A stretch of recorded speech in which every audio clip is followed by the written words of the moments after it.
때가 찬 경륜의 시대 제2장 조셉 스미스의 뉴잉글랜드 유산. 우리 모두는 환경의 영향을 받는다. 우리들은 가족과 친구들에 의해 양육되며 가르침을 받고 또한 우리의 환경에 영향을 미친다. 조셉 스미스는 가족 농장에서 성장했으며 거의 가족의 영향만을 받고 자랐다. 그가 가정에서 배운 것들은 그의 뉴잉글랜드 유산 가운데 가장 중요한 것이었다. 그의 부모는 근면과 애국심과 개인적인 신앙을 강조하였다. 조셉은 그러한 정신적 유산으로부터 많은 것을 듣고 배우고 얻었다. 조셉 스미스는 성장기 동안 자신에게 예임된 사명을 성취하는 데 도움이 되는 자질들을 형성해 나갔다. 조셉 스미스의 부계 조상. 조셉 스미스의 조상을 잘 살펴보면 그의 가족이 중요한 특성을 갖고 있었음을 알 수 있다. 그는 가족 간의 강한 유대와 근면, 성실을 배웠으며 스스로 생각하고 남에게 봉사하며 자유를 사랑하도록 배웠다. 그는 이렇게 회상했다. 자유에 대한 사랑은 조부님들이 나를 무릎 위에 앉히고 귀여워할 동안 그분들로부터 나의 영혼 속에 깊이 파고든 것 같다. 연대 날짜 주요 사건. 1638년 로버트 스미스, 조셉 스미스의 최초의 부계 조상, 영국을 떠나 매사추세츠에 도착함. 1669년 존 맥, 조셉 스미스의 모계 조상, 영국을 떠나 매사추세츠에 도착함. 1796년 1월 24일 조셉 스미스 1세가 루시 맥과 결혼함. 1805년 12월 23일 조셉 스미스 2세가 버몬트 윈저 카운터 샤론에서 태어남. 1812에서 1813년 7세가 된 조셉 스미스가 장티푸스로 인한 합병증으로 고생하여 수술을 받음. 1816년 스미스가는 버몬트 노르위치에서 뉴욕 팔마이라로 이사함. 조셉 스미스의 출생 장소는 버몬트주 샤론이었다. 조셉 스미스의 화강암 기념비가 건립되고 1905년 12월 23일 선지자의 탄생 100주년을 기념하여 조셉 F. 스미스 회장에 의해 그 대지가 헌납되었다. 그 기념비는 높이가 38.5피트로서 그의 생애의 기간을 나타낸다. 기념 오두막집 기념비 바로 왼쪽에 있음 은방문자 센터로 사용되고 있으며 기념비와 같은 시기에 완성되고 헌납되었다. 조셉 스미스의 조상. 조셉 스미스. 출생 1805년 12월 23일. 장소 버몬트주 윈저군 샤론. 사망 1844년 6월 27일. 장소 일리노이주 헨콕군 카테지. 루시 맥. 출생 1776년 7월 8일. 장소 뉴햄프셔주 채시어 군길섬. 사망 1856년 5월 14일. 장소 일리노이주 헨콕군 나부. 조셉 스미스 1세. 출생 1771년 7월 12일. 장소 매사추세츠주 에섹스군 탑스필드. 사망 1840년 9월 14일. 장소 일리노이주 헨콕군 나부. 리디아 게이츠. 출생 1732년 9월 3일. 장소 코네티컷주 미들섹스군 이스트 해덤. 사망 1817년경. 장소 버몬트주 윈저군 로얄턴. 솔로몬 맥. 출생 1732년 9월 15일. 장소 코네티컷주 뉴런던군 라임. 사망 1820년 8월 23일. 메리 듀티. 출생 1743년 10월 11일. 장소 매사추세츠주 에섹스군 로울리. 사망 1836년 5월 27일. 장소 오하이오 주 레이크군 커틀랜드. 아사엘 스미스. 출생 1744년 3월 7일. 장소 매사추세츠주 에섹스군 탑스필드. 사망 1830년 10월 31일. 장소 뉴욕주 세인트로렌스군 스톡홀름. 그의 조상은 대대로 어떤 특정한 교회에 속하지는 않았으나 정확한 종교 원리에 따라 살기 위해 노력했으며 몇몇의 조상들은 후손 가운데 한 위대한 영적 지도자가 일어날 것이라고 기대했다. 매사추세츠주 보스턴 북쪽 약 32km 지점의 완만한 산들 가운데 탑스필드라는 작은 도시가 있었는데 거기에서 스미스 가의 5대가 살았다. 이들 가운데 첫째가 조셉 스미스의 셋째 증조부인 로버트 스미스였다. 그는 10대인 1638년에 영국의 탑스필드에서 보스턴으로 이주했다. 로버트는 메리 프렌치와 결혼했고 그 후 로울리 근처에 잠시 살다가 매사추세츠의 탑스필드에 정착했다. 그들은 슬하에 10자녀를 두었다. 1693년 로버트가 죽었을 때 그는 그 당시에는 거액인 189파운드나 나가는 땅을 남겼다. 1666년에 로버트와 메리 사이에서 아들인 세뮤얼 스미스가 태어났다. 그는 그 도시와 군 기록에 젠틀맨으로 기록되어 있는 것으로 보아 관공서에 근무한 것이 거의 확실하다. 그는 레베카 커티스와 결혼하여 9명의 자녀를 두었다. 세뮤얼과 레베카의 첫째 아들은 1714년에 태어났다. 세뮤얼 2세는 저명한 지역 지도자인 동시에 미국 독립전쟁의 주창자였다. 그의 사망 기사에 의하면 그는 조국의 자유에 진실한 친구였으며 기독교 교리의 열렬한 창도자였다. 라고 기록되어 있다. 세뮤얼 2세는 탑스필드의 설립자들 가운데 한 사람의 후손인 프리스킬라 굴드와 결혼했다. 그러나 프리스킬라가 5자녀를 출산한 뒤 사망하자 세뮤얼은 다시 프리스킬라라는 이름을 가진 그녀의 사촌과 결혼했다. 두 사람에게 자녀는 없었으나 그녀는 조셉 스미스의 조부인 아사엘을 포함하여 세뮤얼이 첫 번째 부인에게서 낳은 자녀들을 키웠다. 1744년에 태어난 아사엘은 뉴잉글랜드의 기성 종교인 조합교회주의자에 가입했으나 후에 조직된 교회에 대해 회의를 갖게 되었다. 그는 기성교회들의 가르침이 경전이나 상식과 일치되지 않는다고 믿었다. 23세 때 그는 매사추세츠 로울리의 메리 듀티와 결혼했다. 자신과 가족에게 큰 희생이기는 했지만 아사엘은 뉴햄프셔 데리필드에서 돌아가신 부친이 조셉 스미스의 조상들은 뉴잉글랜드에서 살았다. 남긴 부채를 청산하기 위해 5년간 일을 했던 탑스필드로 되돌아갔다. 스미스가는 아사엘, 메리와 그들의 11명의 자녀들이 잠시 동안 매사추세츠의 입스위치로 이사했다가 값싼 처녀지를 찾아 버몬트 턴브리지로 갔던 1791년까지 탑스필드에 남아있었다. 턴브리지에서 아사엘은 사회생활을 계속했으며 30년간 그곳에서 거의 모든 민선 관직을 맡았다. 아사엘의 철학은 예수 그리스도를 그분의 모든 자녀들을 구원하시는 사랑의 하나님으로 믿었던 유니버셜리스트의 그것과 일치했다. 모든 유니버셜리스트처럼 아사엘은 인간의 멸망보다는 구원에 더 큰 흥미를 가진 하나님에 대해 더욱 편안한 마음을 가졌다. 그는 사망 이후에도 생이 계속될 것임을 믿었다. 아사엘은 그의 가족에게 보낸 글에 이렇게 적었다. 영혼은 불멸이다. 하나님께 진정한 태도로 모든 것을 행하라. 너희들이 그분에 대해 생각할 때, 그분에 관해 말할 때, 그분에게 기도할 때, 그분의 위대한 존엄성에 대해 언급할 때 언제나 진지해야 한다. 종교에 관해서는 종교의 본질을 연구하라. 그리고 그것이 외모에 있는지 사람의 마음에 있는지 살펴보라. 나의 구주이신 그리스도는 완전하시며 어떠한 경우에도 결코 실패하지 않음을 나는 확신한다.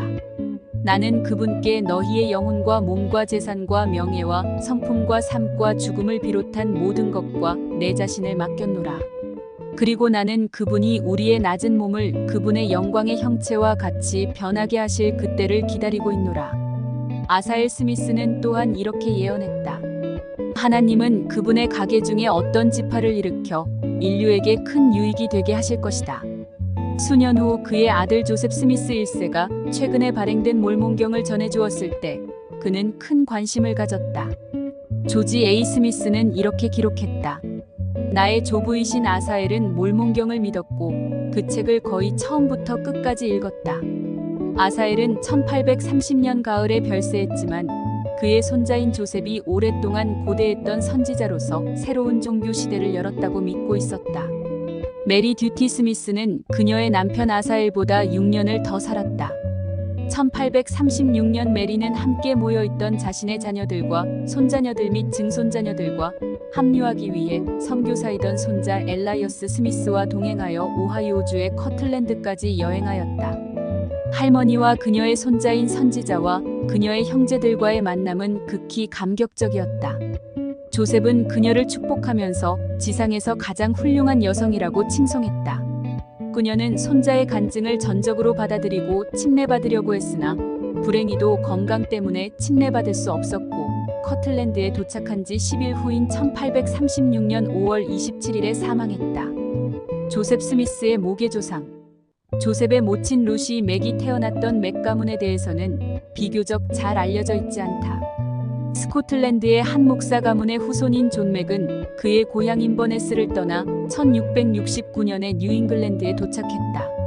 그는 인생의 대부분을 매사추세츠 셀리스버리에서 보냈다. 그와 그의 아내는 1696년에 코네티컷 라임으로 이사했다.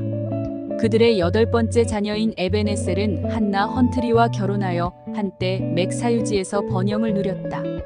그러나 그 번영은 오래가지 않았으며 1732년에 출생한 솔로몬은 4살 때 라임에 있는 한 이웃 농부에게 도제 견습공으로 보내졌다. 그는 그때를 이렇게 회상했다. 주인은 나를 동족이 아니라 재산으로 취급했다. 그는 21세가 될 때까지 도제로서 그 집에 남아 있었다. 그러나 그의 주인은 그에게 결코 종교에 관해 가르치거나 말해준 적이 없었다. 솔로몬은 그의 여생의 대부분을 젊었을 때 얻지 못했던 안정을 얻기 위해 노력했다.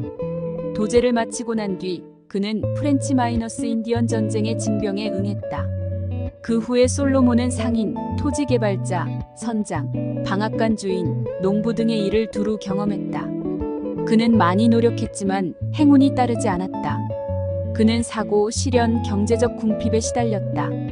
이 열렬한 모험가는 리디아 게이츠를 만나 결혼하였을 때인 1759년에 곧 행운을 경험하게 되었다.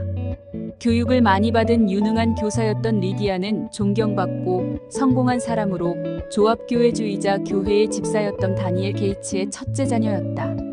리디아는 어릴 때부터 활동적인 조합교회주의자였다. 솔로몬과 리디아는 서로 대조적인 환경에서 자랐지만 그들의 결혼 생활은 영속적이었다. 리디아는 8자녀들의 세상적인 교육과 종교 교육을 맡았다. 그녀는 아마 그들의 자녀들뿐만 아니라 남편에게도 읽고 쓰기를 가르쳤을 것이다. 솔로몬은 리디아가 세련된 기품을 보여주었고 한 가족의 아내와 어머니로서 가지고 있었던 보배, 즉 진정한 의미에서 값진 진주라 할 수 있는 신앙심 깊고 경건한 성품을 갖추고 있었다고 했다. 솔로몬은 결혼 직후 뉴욕 북부의 황무지 1600에이커를 구입했다. 하지만 다리에 부상을 입어서 계약서에 명시된 대로 그 땅을 개간하지 못하였기 때문에 결국 그 땅을 잃고 말았다. 1761년에 솔로몬과 리디아는 2명의 아들과 함께 뉴햄프셔 마로우에 정착했다. 그들은 거기서 10년간 살면서 4명의 자녀를 더 가졌고 1771년에는 뉴햄프셔주 길섬으로 이사하여 2자녀를 더 갖게 되었다. 막내인 루시가 바로 선지자 조셉 스미스의 어머니였다. 솔로몬은 미국 독립전쟁 동안 단기간 복무했다. 나중에 그는 2번째로 복무하여 포병대에 있었으나 병을 앓아 집으로 보내졌다. 그러나 그는 군대에 계속 있었다면 더 안전했을지도 모른다. 왜냐하면 돌아온 지 얼마 지나지 않아 아들이 넘어뜨린 나무에 깔리고 회복된 지 넉 달 후에는 물방아잡기 위해 떨어졌기 때문이다. 그 이후로 그는 얼마 동안 무의식 상태 또는 자신이 그렇게 불렀던 발작 상태에 있었다. 그러나 솔로몬과 맥은 결코 모험을 그만두지 않았다. 그는 자신의 10대 아들들과 함께 어느 미국 사람 소유의 산하포선의 선원으로 합류했다. 전쟁이 끝난 후 그는 고기잡이 범선에서 일하다가 폭풍을 만나 배가 망가지자 배를 구입했고 그 배가 난파되고 나서는 병을 앓았다. 4년 동안 집을 떠나 있다가 무일푼으로 집에 돌아왔을 때 그는 채권자의 흉계로 인해 리디아와 자녀들이 집에서 쫓겨났음을 알게 되었다. 이 시기에 솔로몬은 나는 죽든지 살든지 상관하지 않았다. 라고 하였으며 곧 열심히 일하여 다시 가족을 부양할 수 있었다. 솔로몬 맥은 하나님을 두려워하고 마음이 착한 사람이었지만 겉으로는 신앙심을 드러내지 않았다. 그는 경전 읽기와 교회에 가는 것에 약간의 관심만을 가졌었으나 1810년 류마티스에 걸리자 자신의 가치관에 대해 재평가하지 않을 수 없었다. 그는 이렇게 적었다. 그 후 나는 더 이상 환상을 따르지 않고 여생을 하나님과 가족을 위해 바치기로 결심했다. 그해 겨울 그는 성경을 읽고 진지하게 기도했으며 그 결과 마음과 영혼의 평화를 찾았다. 1820년에 사망할 때까지 솔로몬은 대부분의 시간을 남에게 자신의 개종담을 들려주고 주님을 섬기도록 권고하면서 보냈다. 그는 자신처럼 다른 사람들이 물질적인 것에 몰두하지 않도록 자서전을 썼고 열성을 다해 자기가 가진 확신을 그의 손자들에게도 전했다. 거기에는 조셉 스미스 2세도 있었다. 솔로몬은 자신의 88세 생일을 3주일 앞두고 사망했다. 그것은 그의 외손자가 하나님 아버지와 아들에 대한 놀라운 시연을 본 때로부터 몇 개월이 지난 후였다. 그러나 솔로몬은 아마 그것에 관해서는 잘 모르고 있었던 것 같다. 솔로몬이 불운을 겪고 계속 모험적인 생활을 해나가는 동안 그의 아내 리디아 게이츠는 자녀들에게 안정을 주고 그들을 지도했다. 모든 자녀, 특히 큰딸 루시는 리디아의 영향을 받았다. 루시는 내가 받았던 대부분의 종교적인 특권과 종교적인 교육은 모두 어머니의 덕택이다라고 말했다. 지성적이면서도 단호했던 루시는 종교적인 환경 속에서 자라났지만 19세가 될 때까지는 영적인 깨달음을 경험하지 못했다. 그녀는 과연 생이 의미가 있는 것인지 의문을 가졌으나 곧 자신의 우울한 태도를 바꿔야겠다는 결론을 내렸고 세속적이 되는 것을 피하기 위해 교회에 들어가기로 결정했다. 그러나 그녀는 여러 목사들이 외치는 경험적인 주장에 실망했다. 그녀는 이렇게 질문했다. 교회들이 모두 초대에 존재했던 그리스도의 교회와 같지 않은 이러한 상황에서 내가 어떻게 결정할 수 있을까? 루시는 자신의 영적인 딜레마에 만족할 만한 해답을 찾지 못했다. 기성교회가 자신의 필요를 충족시킬 수 없음을 확신한 뒤 교회에 대한 열성을 잠시 미뤄두기 시작하면서 점차 그녀의 근심도 사라졌다. 2년이 못 되어 그녀는 조셉 스미스 1세를 만나 결혼했다. 루시는 자신의 결혼으로 자신처럼 예수 그리스도의 교회를 찾고 있었던 모든 사람들에게 위안과 지시를 줄 선지자 아들을 낳게 되리라는 사실을 전혀 알지 못했다. 선지자의 부모 루시 맥은 버몬트주 텀브리지에 있는 그녀의 형제인 스티븐을 방문했을 때 조셉 스미스 1세를 만났다. 조셉은 25세였고 183cm의 키에 그의 부친 아사엘과 같이 힘세고 튼튼한 체격을 갖고 있었다. 1796년 1월 24일에 결혼한 후 그들은 턴브리지에 있는 한 농가에서 살았다. 그들은 거기서 6년을 보내는 동안 세 자녀를 낳았다. 조셉과 루시는 턴브리지 농장을 임대하였으나 그곳은 자갈밭이어서 1802년에 랜돌프로 이사하여 거기서 가게를 열었다. 조셉 스미스 1세의 가족은 뉴잉글랜드에서 여러 차례 이사를 하였다. 조셉과 루시가 1796년 결혼한 후에 그들은 버몬트주의 턴브리지에서 살며 농사를 지었다. 1802년에 그들은 랜돌프로 이사하여 상점을 열었다. 다음에 그들은 턴브리지로 돌아갔다. 1803년에 또한 그들은 턴브리지의 농장을 팔고 로얄턴으로 가서 몇 달 동안 살았다. 1804년에 그들은 윈저 카운티의 샤론으로 이사를 하였으며 그곳에서 조셉 스미스 2세가 태어났다. 그들은 턴브리지로 되돌아갔으며 그곳에서 세뮤얼 해리슨이 태어났다. 1808년에 그들은 다시 로얄턴으로 이사하여 그곳에서 에브라임과 윌리엄이 태어났다.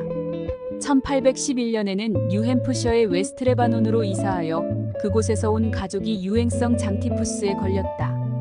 1813년에는 버몬트의 노르위치로 이사하여 그곳에서 연속적으로 3번의 흉작을 겪었다. 흉작으로 인해 결국에는 1816년에 뉴욕 인근의 팔마이라로 이사할 수밖에 없었다. 랜돌프에서 루시는 병에 걸렸다.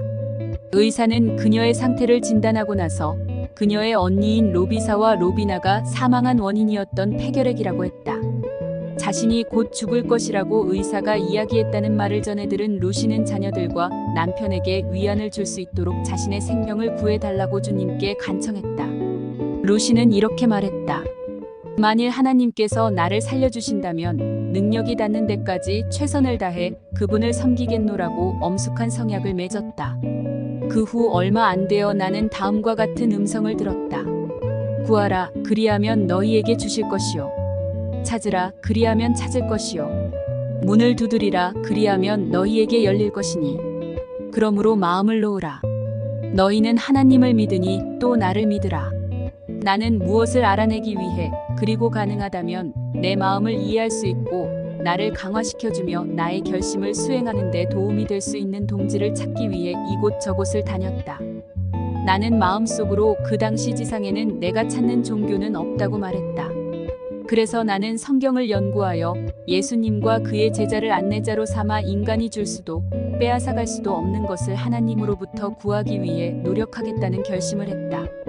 결국 나는 침례받는 것이 나의 의무라고 생각하고 나에게 기꺼이 침례를 베풀고 어떤 종파에 속하도록 억압하지 않을 목사를 찾아 침례를 받았다.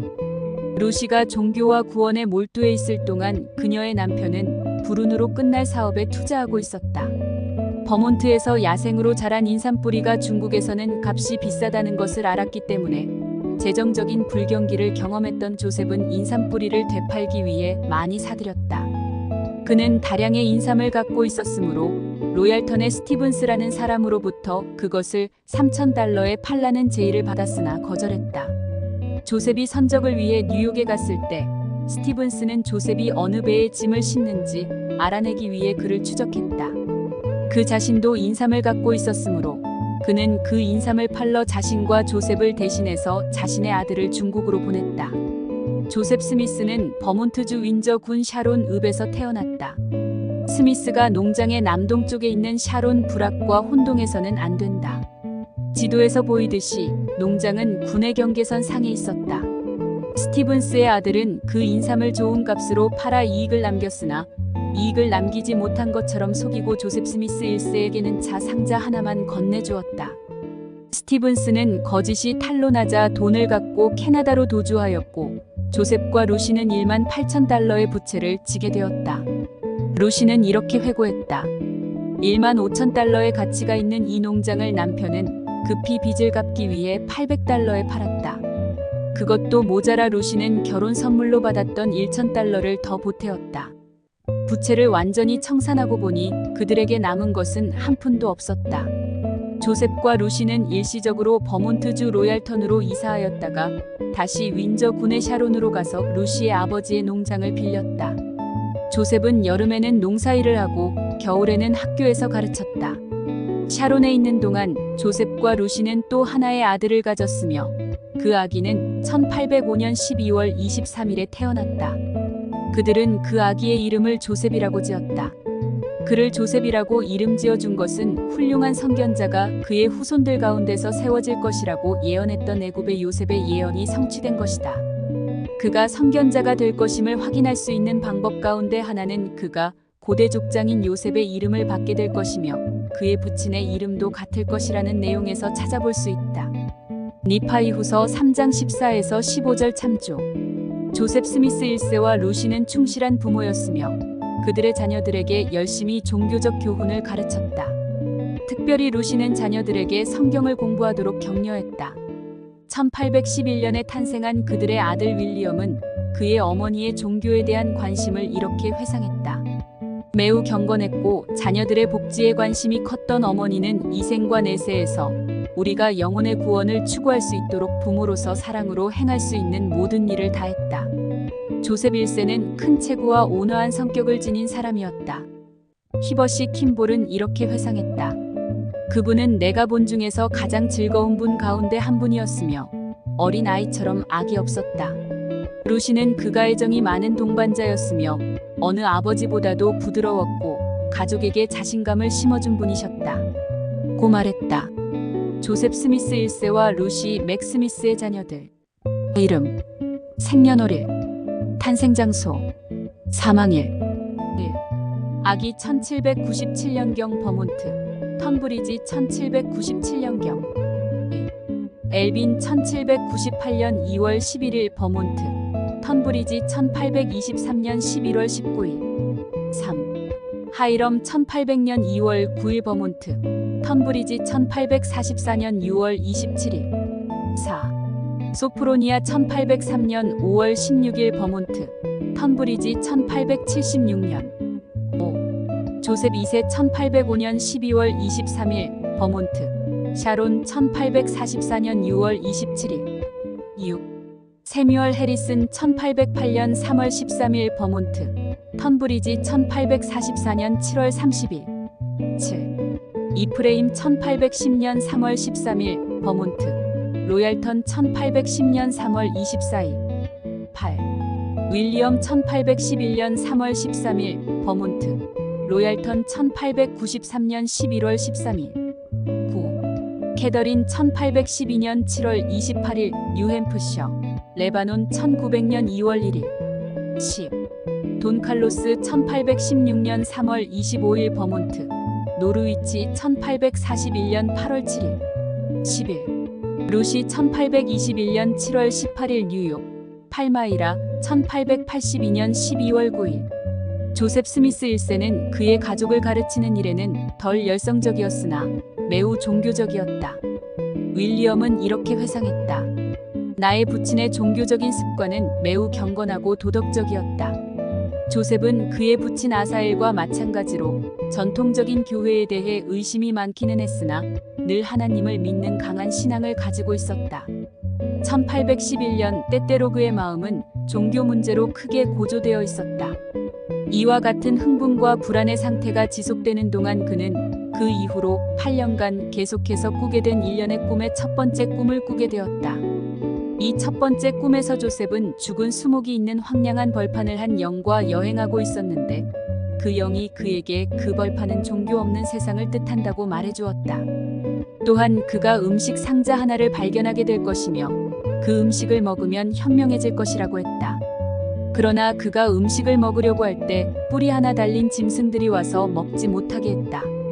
그는 루시에게 비록 자기가 잠에서 깨어나 떨고 있지만 이것을 통해 종교가들이 하나님의 왕국에 대해 아무것도 모른다는 것을 깨닫게 되어 기쁘다고 말했다. 1811년 후반에 조셉 1세는 그의 가족과 관련이 있는 두 번째의 심오한 꿈을 꾸게 되었다. 그 꿈은 리하이의 생명나무의 꿈과 거의 흡사했다. 그는 아름다운 과일 나무 쪽으로 난 길을 따라가고 있었다. 맛있는 과일을 따먹기 시작했을 때 그는 아내와 가족을 데려와 함께 먹어야겠다고 생각했다. 그는 가서 가족을 데리고 왔다. 그리고 그들은 그 과일을 먹기 시작했다. 그는 이렇게 말했다. 그 기쁨을 쉽게 표현할 수 없을 만큼 우리는 지극히 행복했다.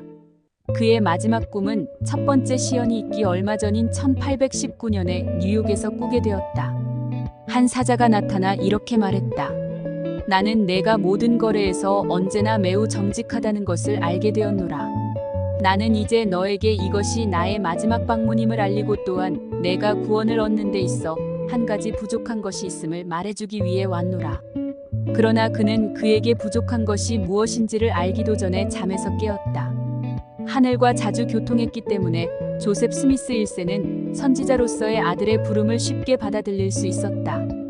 결국 그는 자신에게 부족한 것이 주님께서 그의 아들 조셉 스미스를 통해 회복하신 예수 그리스도의 구원의 원리와 이식이었다는 것을 깨닫게 되었다. 조셉 스미스의 어린 시절. 조셉 스미스가 어렸을 때 그의 가족은 비옥한 땅과 살아갈 방편을 얻기 위해 자주 이사했다. 그가 출생한 후 첫 번째 이사는 샤론에서 턴브리지로의 이사였다. 그들은 1807년 세뮤얼이 태어난 후에 곧 버몬트 로얄턴으로 이사했는데 거기서 두 아들이 더 태어났다. 1811년 윌리엄이 태어난 지 얼마 안 되어 스미스 가족들은 뉴햄프셔 주 웨스트 레바논의 작은 마을로 이사했다. 그리고 루시의 말에 의하면 그들은 최근의 노력에 따르는 재산을 기쁨과 만족으로 응시하기 시작했다. 그러나 장티푸스가 웨스트 레바논에 창궐했을 때 그녀의 낙천적인 성격도 절망으로 변해갔다.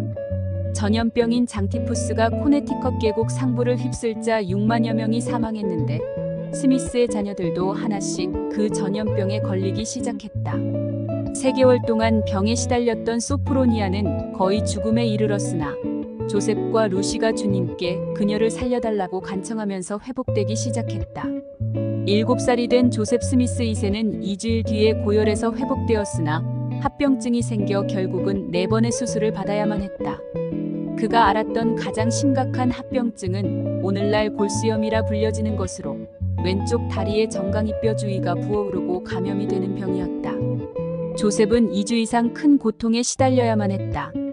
그가 심한 고통을 받는 동안 그의 형 하이럼은 그에게 큰 사랑을 보였다. 루시는 이렇게 기록했다. 하이럼은 밤낮으로 상당한 시간 동안 옆에 앉아 동생의 다리를 손으로 잡고 세게 눌렀다. 이렇게 하여 그의 동생은 고통을 견디어낼 수 있었다. 조셉의 다리가 부어오르는 것을 줄이고 고름을 빼내기 위한 시도는 실패로 돌아갔다. 외과 의사는 다리를 절단할 것을 권했다. 그러나 루시는 그것을 거절했고 의사들에게 여러분들이 한 번 더 시도해보기 전에는 결단코 그의 다리를 잘라서는 안 됩니다. 라고 강력하게 주장했다. 운 좋게도 담당 의사는 그 시대에 미국에서 골수염을 성공적으로 수술했던 유일한 의사인 뉴햄프셔 하노버에 있는 다트마우스 의과 대학의 저명한 외과의사 나단 스미스 박사였다. 그는 주치의였거나 적어도 조셉의 수술에 있어서 주요 상담자였다. 질병 치료에 있어서 스미스 박사는 그 시대를 앞선 의사였다. 조셉은 자신을 묶거나 감각을 무디게 하기 위해 브랜디나 포도주를 마시게 하는 방법을 쓰지 말고 수술할 것을 부탁했다. 그리고 그가 고통스러워하는 것을 보지 않도록 어머니에게 방에서 나가달라고 간청했다. 어머니는 그 말에 따랐다. 그러나 의사가 핀셋으로 뼈의 일부를 떼어냈을 때 조셉은 비명을 질렀다. 그때 그녀는 다시 방으로 뛰어들어왔다. 어머니, 나가주세요. 나가주세요. 라고 조셉은 외쳤다. 그녀는 밖으로 나갔으나 곧 되돌아왔고 또다시 밖으로 나가야만 했다. 혹독한 고통 후에 조셉은 바닷바람이 그의 회복에 큰 도움이 될 것이라는 희망을 갖고 매사추세츠 살렘의 항구 마을로 삼촌 제스 스미스와 함께 갔다. 가혹한 수술 때문에 그의 회복은 더디었다. 그는 3년간 목발을 짚고 다녔다. 그리고 때때로 약간 다리를 절었으나 그 후 곧 회복되어 건강한 생활을 했다. 그의 모친에 의하면 조셉의 수술은 그의 어린 시절에 있어 주목할 만한 유일한 사건이었다. 그의 가족은 1813년경에 버몬트주 노르위치로 이사했다. 아마 조셉은 그곳에서 짧은 기간 동안 공립초등학교에 다녔을 것이다. 그는 또한 가정에서 종교 교육을 받았으며 옥외 활동과 그 당시의 경기에 참여했을 것이다. 그는 키가 크고 건강하고 힘이 세었다. 그러나 한편으로 사색적이고 침착했다. 그의 어머니는 이렇게 말했다. 조셉은 우리 아이들 중 어느 누구보다도 책을 덜 좋아했으나 어느 누구보다도 명상에 잘 잠기며 깊이 연구하는 아이였다. 노르위치에서의 스미스 가족은 머독시의 농장에서 일하기 시작했다. 이것은 버몬트 토양에서 그들의 생계를 건 마지막 시도였다. 루시는 이렇게 기록했다. 우리의 첫 번째 수확은 실패였다. 그러나 그 땅에서 자란 과일을 팔아서 가족을 위한 빵을 살 수 있었다. 두 번째의 수확 역시 참담한 실패로 돌아갔다. 세 번째 수확이 있던 해는 여름이 없어 악명 높은 해였던 1816년으로서 스미스 가족의 농작물은 다른 모든 사람들의 농작물처럼 냉해를 입었다. 이것은 1800년대의 동사라고 알려졌다. 더치 이스트 인디즈의 탐보라산에서 1815년 4월 중순경에 화산이 폭발하였다. 강력한 폭발이었다. 이것은 역사상 최대의 화산 폭발로 기록되었다. 이 화산은 약 105평방킬로미터까지 화산재를 분출하였다. 먼지는 성층권으로 날아가 1600년 이래 어느 화산보다도 더 심하게 태양을 어둡게 했고 상당 기간 동안 기후 상태를 변경시켰다. 뉴잉글랜드는 심하게 피해를 입었다. 4번의 살인적인 서리가 6월 6일과 8월 30일에 내렸는데 이 서리로 모든 것이 타격을 입었다. 그 중에서도 가장 큰 피해는 농작물 피해였다. 계속된 농작물 피해로 실망한 수백만의 사람들이 뉴잉글랜드를 떠났다. 그 중에는 버몬트주 노르위치의 스미스 가족들도 있었다. 1810에서 1820년의 10년 사이에 많은 사람들이 버몬트를 떠났다. 버몬트의 60여 개의 마을에서는 인구 감소 현상이 일어났다. 버몬트를 떠난 대부분의 사람들은 뉴욕, 펜실베이니아, 오하이오에서 땅을 구입할 수 있다는 신문 광고에 자극을 받아 서부로 향했다. 그 땅은 목재가 많고 물도 많으며 교통이 편리하고 말할 수 없이 비옥한 땅임에도 한 에이커가 단지 2에서 3달러에 불과하며 장기 분할로 구입할 수 있다고 알려져 있었다. 팔마이라로 이사감. 1816년 조셉 1세는 하워드라는 사람과 함께 뉴욕주 온타리오군의 팔마이라로 갔다. 조셉 1세는 그곳을 떠나기 전에 직접 현금을 지불하거나 돈을 받을 사람에게 자신이 빚지고 있는 사람에게 대신 부채를 갚아달라고 서로 연결해 줌으로써 모든 부채를 청산했다. 이런 과정에서 그들의 장부나 기록을 갖고 있지 않았던 몇몇 사람들은 그 거래를 기록하지 않았다. 그러나 조셉은 개인적으로 증인을 세웠다. 모든 부채가 청산되었다고 믿었으므로 그는 팔마이라로 가서 땅을 구입했다. 그 후 그는 루시에게 편지를 보내 이삿짐을 마차에 싣고 이사할 준비를 하라고 말했다. 조셉은 팔마이라로 함께 여행했던 하워드 씨의 사촌인 칼렙 하워드와 함께 마차를 몰아 가족을 뉴욕으로 데리고 갈 계획을 세웠다. 루시가 자녀들과 함께 남편을 만나기 위해 뉴욕으로 떠나기 전에 이들 중 몇몇 사람들은 그들의 장부를 가지고 나타나 조셉이 부채를 갚지 않았다고 주장했다. 루시는 이 일에 관해 이렇게 서술했다.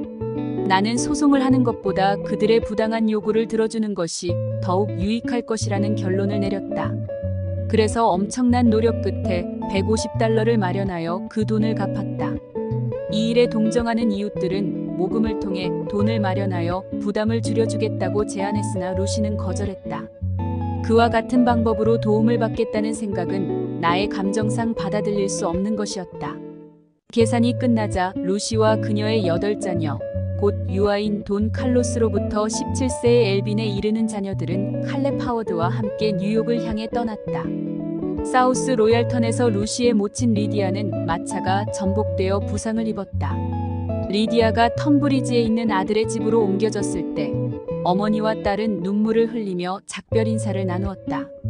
연로한 리디아는 그의 딸에게 다음과 같이 충고했다. 내가 너를 더 즐거운 하늘 위 다른 세상에서 얼싸안을 수 있는 기쁨을 누릴 수 있도록 너의 생애 끝날까지 하나님을 충실하게 섬기거라.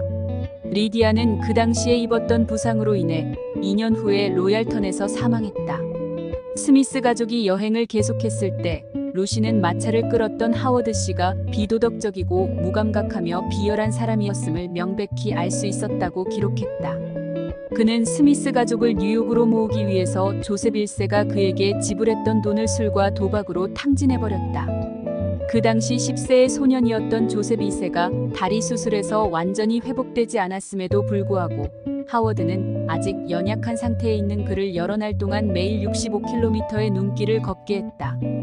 그래도 조셉은 그 혹독한 고통을 견디어냈다.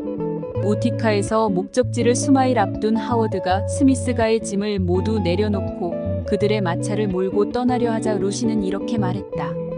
선생님, 그 마차에 손을 대거나 한 발자국도 더 몰고 가지 마십시오. 루시는 단호한 태도로 마차에 다시 짐을 싣고 팔마일 앞까지 직접 마차를 몰았다. 목적지에 도착했을 때 그녀의 수중에는 단 2센트밖에 없었지만 그녀는 내 남편을 다시 만나서 기뻤고 자녀들과 함께 남편을 보살피는데 온 마음을 다할 수 있어서 행복했다. 고 기록했다. 아팔라치안 산맥은 미국의 초기 역사상 서부로 이주하는 데 큰 장벽이었다. 탐험가들은 결국 해안 지방에서 내륙 지방으로 가는 세 가지 길을 발견했다. 즉 뉴욕주의 그레이트 제넷이 로드의 모호크 턴파이크, 메릴랜드, 펜실베이니아, 오하이오에 있는 내셔널 로드와 노스캐롤라이나, 테네시, 켄터키의 와일더니스 로드였다. 스미스 가족은 뉴욕의 팔마이라로 여행하기 위해 이 길들 중 첫 번째 길을 이용하였다. 그 길은 매사추세츠주의 뉴잉글랜드로부터 나와 뉴욕주 동부의 알바니와 모호크강 계곡까지 이르는 행로였다. 조셉 스미스에게 미친 뉴잉글랜드의 영향. 스미스가는 회복과 연관된 뉴잉글랜드의 많은 가족 가운데 하나였다. 조셉의 후계자였던 브리검 영, 충실한 사도였던 히버시 킴볼 등과 수많은 교회 지도자들이 뉴잉글랜드의 뿌리를 가지고 있었다. 그들 조상들 가운데는 메이플라워 호를 타고 왔거나 미국 혁명의 공이 컸던 사람들도 있었다. 뉴잉글랜드 불모지에서 가정과 사회를 이룩한 이들은 근면하고 독립심이 강한 뛰어난 사람들이었다. 그들은 애국심이 강하였고 사회적으로 책임감이 있었으며 종교적인 사람들이었다. 조셉 스미스는 비교적 보잘것없는 그의 조상들에 대해 변명할 필요가 없었다. 그는 오래 참는 도덕적인 유산을 지니고 있었다. 조셉이 살았던 시대의 분위기를 조성했던 청교도의 많은 원칙들은 후에 그가 선지자로서 계시받았던 원리와 교리를 보완해 주었다.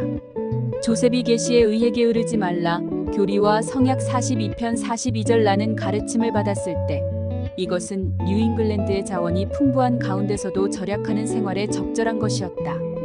주님께서 그에게 가장 좋은 책에서 연구와 또한 신앙으로 교리와 성약 88편 118절 학문을 구하라는 계시를 주셨을 때 청교도들도 교육을 강조하고 있었다. 조셉이 후에 이상적인 신정사회의 개념을 공포했을 때 뉴잉글랜드 청교도들도 이미 이러한 원리를 채택하고 있었다. 그러나 조셉 스미스는 뉴잉글랜드 전통에 얽매이지 않았다. 조셉 스미스는 생애 동안 청교도들의 전통과는 대립되나 시야와 명료성에 있어서 신학적인 기성이론을 능가하는 복음 교리와 의식들을 가르쳤다. 예를 들면 인간적이고 사랑을 가지신 하나님에 대한 그의 개념은 엄격한 공의의 하나님이라는 칼빈적인 개념과는 정반대였으며 신회의 구성원을 세 분에 분리된 개체로 선언한 계시는 전통적인 칼빈의 삼위일체 이론을 부정하는 것이었다. 환경적인 영향 이상으로 조셉 스미스의 사상을 형성했던 것은 바로 하나님이었다. 주님께서는 전세부터 조셉 스미스를 아셨으며 복음을 회복시키는데 주요한 역할을 감당하도록 준비시키셨다는 것은 후기 성도 신학의 일부이다. 조셉은 자신의 예임에 대해 이렇게 말했다. 세상의 주민들을 돌보도록 부름받은 사람은 모두 이 세상이 창조되기 전 하늘의 대평의회에서 바로 그 목적을 위해 성임되었습니다. 저는 그 대평의회에서 바로 이 직분에 성임되었다고 생각합니다. 브리검 영은 조셉 스미스에 대해 이렇게 말씀했다. 그가 이 세상의 마지막 경륜의 시대에 하나님의 말씀을 전하고 하나님의 아들이 가지신 충만한 신권의 열쇠와 권능을 받을 사람으로 선포된 곳은 이 세상이 놓이기 오래전에 영원한 세계에서 열린 회의였습니다. 주님은 아담의 시대에서 에녹 시대까지, 에녹의 시대에서 홍수의 시대까지, 홍수의 시대에서 아브라함의 시대까지, 아브라함으로부터 그의 조부와 그의 부친과 조셉 스미스 그분까지 지켜보셨습니다. 주님은 그 가족과 그 혈통을 처음부터 그의 출생 때까지 계속 지켜보셨던 것입니다. 그는 이 마지막 경륜의 시대를 관리하도록 영계에서 예임되었습니다.